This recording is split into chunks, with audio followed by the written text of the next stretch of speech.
The year was 2010. I had only very recently gotten into LEGO's hit Bionicle series, entering the series at the late Fantoka early Glatorian period. I owned a ton of them, and they were absolutely amazing. So imagine my surprise when I went to the store to see this. From the creators of Bionicle. Must be good then. Little did I know, buying that very first bulk figure would be the discovery of one of my favorite toy series of all time. Though it is certainly an unpopular opinion, especially at the time, I absolutely love LEGO's Hero Factory line, and it is undoubtedly one of my favorite toy lines ever, second only to Bionicle. I very quickly fell in love with the line, though not with the first wave. To be honest, they were quite underwhelming at first, and they broke just as easily as their Bionicle cousins. It was only with the 2.0 wave that my love for Hero Factory had been properly established, and I would enjoy the series endlessly until its painful demise in 2014. I only bought a few of the original heroes, only later acquiring more of them, but it was the villains that I loved. Something about the idea of these smaller beings taking on fearsome foes much larger than they were, it was an enticing concept, and one that was enough to make me want to buy them. The basic premise of the story is a simple one, and despite Bionicle's rich and fantastically written story, my younger self much preferred the simple concept of heroes fighting bad guys. It wasn't complicated, it was just how it was. And back then, that was enough. Nowadays, not so much. But luckily, the series became much more than what it initially was. The story of the series sees groups of robots created in a titular Hero Factory, created with the aim of defending Makuhiro City and defeating any villains that threaten the galaxy. The fictional material and sets of Hero Factory focus on the Alpha 1 team, originally consisting of Stormer, the leader, Ferno, the hotshot rookie, Stringer, the tough guy, Bulk, the smart guy, Breeze, the girl, and Surge, the comic relief. The cast would later expand to accommodate 3 more heroes. Evo, the calm heavy artillery guy who would later become a generic Ferno character, Next, the smart-ass mechanic comic relief, and Rocker, the generic Ferno character. Though all very limited to a single character aspect, I came to love all of the heroes, and it was interesting to see which ones would reappear as the series went on. It's a shame LEGO completely forgot about Next and Stringer by the end of it. The Ordeal of Fire or 2.0 sets were fantastic, upgrading the previously puny heroes into larger and fantastically designed bodies, though most importantly significantly improving the structure of the sets. This was a much needed change, considering the pathetically frail pieces of the later Bionicle sets and even early Hero Factory toys. This continued later into the year with the Savage Planet line, which saw the heroes donning animal-themed armor to prepare themselves to combat the ferocious beasts they had to face. The peak of the series was in 2012 with Breakout, in which the villains contained within the Hero Factory escaped, and it was up to the heroes to get them back.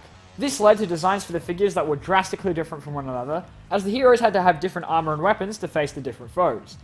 It also saw the introduction of hero cuffs, accessories with the figures that added extra fun to the toys. I recall many fond memories of the heroes capturing the villains alongside Bionicles and Transformers. Good times. The series continued on a high with Brain Attack in 2013, seeing the heroes defending Makuhiro City from hordes of beasts controlled by parasitic aliens called Brains. Sadly, from here the villain sets became nothing more than generic beasts, but the hero designs remained fantastic. Unfortunately, the final year of Hero Factory was when LEGO decided to try something different. Invasion from Below, a line that saw the heroes reduced to minifigs that would pilot mechs to do battle with large creatures with fantastic names such as Flyer Beast and Crystal Beast. While the toys continued to be well made, the series was definitely in its decline at this point. Sadly, while Hero Factory managed to accumulate a decent fan base, and even an albeit expensive mock creating workshop called the Hero Recon Team, the series wasn't successful enough for LEGO to continue any longer, and so its final year saw a sad decline for the series until it was eventually shelved. It was eventually succeeded by the Bionicle reboot, but we all know how well that turned out. The series contains absolutely fantastic villain designs, with my favourites particularly coming from the original line, 2.0 line, and Breakout series. They were all uniquely designed, and though not very in-depth in terms of character, villains such as Black Phantom and Von Nebula were fantastically portrayed in both the books and cartoon series, and made them 2 of my favourite villains ever. Hero Factory had a lot of love put into it, despite popular belief, and I felt it deserved a lot more credit than what it originally received. And of course, the actual sets themselves, in my humble opinion, are fantastic. They are sturdy, very flexible, awesomely designed, and endlessly fun to play with.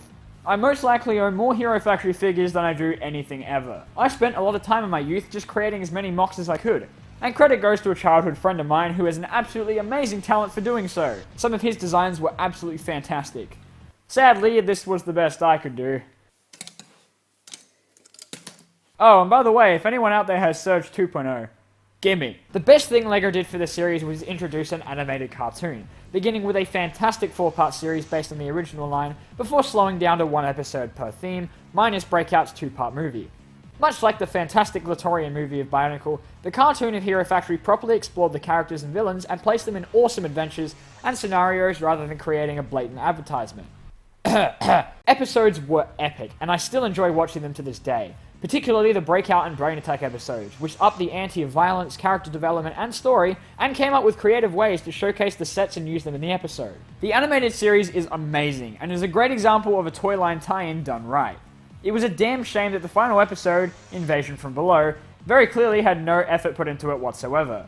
While previous episodes addressed continuity errors, such as, for example, probably my favourite thing of all time ever, with Bulk appearing in the newly created 2.0 form even though he wasn't in Ordeal of Fire, or Breeze appearing in her 2.0 form in the Brain Attack movie as she was absent in the Breakout episode. The creators cared about continuity, and bothered to spend time explaining it instead of just having them appear in new bodies because the toys demand it. Unfortunately, the final episode scraps continuity and explanations altogether. It was bland, tacky, and very clearly just an extended advertisement. And that was a very disappointing note to end the series on. Plus, this was not okay. And don't even get me started on how absolutely amazing the books are. My god. The only shortcomings of Hero Factory was the blatant inspiration from Bionicle.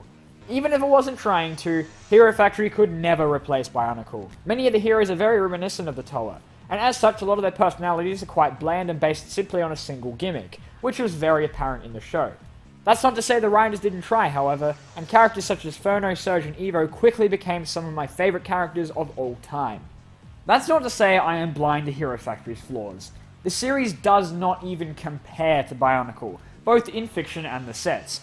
The series reused a lot of designs and many of the sets are pretty bland, and that's not to mention the overall empty storyline in contrast to Bionicle's rich and amazingly written lore. Though criticised for being nowhere near as good as Bionicle, Hero Factory will always be held dear to me, being a very large part of my late childhood.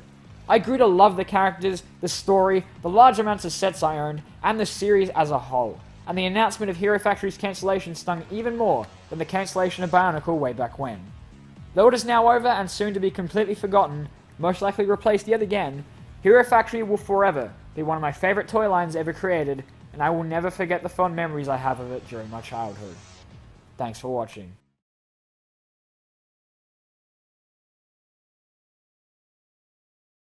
I hate those heroes, they think I am bad. They're kind of right though, but my stuff is so rad, it's really rad. Cause it is a lollipop, just so you know that it's rhyme. You know that I'm evil, cause I wanna be evil. I hate